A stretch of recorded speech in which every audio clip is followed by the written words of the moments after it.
Subsidiya bo'yicha eng ko'p beriladigan top 3 ta savolga javob berib o'tamiz. Videoni oxirigacha ko'ring. Uchinchisi eng qizig'i. Subsidiya kreditmi? Uni keyinchalik qaytarish yoki bo'lib to'lash kerakmi? Yo'q, bu hech qanaqa kredit yoki bo'lib to'lash emas. Bu davlat tomonidan qaytarilmaslik sharti bilan ajratiladigan summa. Ya'ni bunda na summani qaytarasiz, na foiz to'laysiz. Ikkinchi savol, uyimda subsidiyasi qo'ydirgan quyosh panelim bor. Endi yana qo'shimcha quyosh panelini subsidiya asosida o'rnatsam bo'ladimi? Ha, bo'ladi. Agar siz qo'ydirgan quyosh panelingiz elektr iste'molingizni to'liq qoplab bera olmayotgan bo'lsa, qo'ydirsangiz bo'ladi. Bunga davlat ruxsat beradi. Chunki maqsad bu yerda energiya tejamkorligini oshirish, aholini elektr sarfini kamaytirish, energiya tejamkorligini oshirish.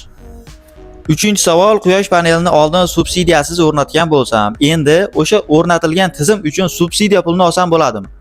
Afsuski yo'q, chunki subsidiya endi o'rnatilayotgan quyosh panellari uchun ajratiladi. Eski tizimlar uchun, oldin o'rnatilgan quyosh panellari uchun subsidiya ajratilmaydi. Subsidiya bo'yicha sizni qiziqtirayotgan boshqa savollar bo'lsa, izohlarda yozib qoldiring. Keyingi videolarda javob berib o'tamiz.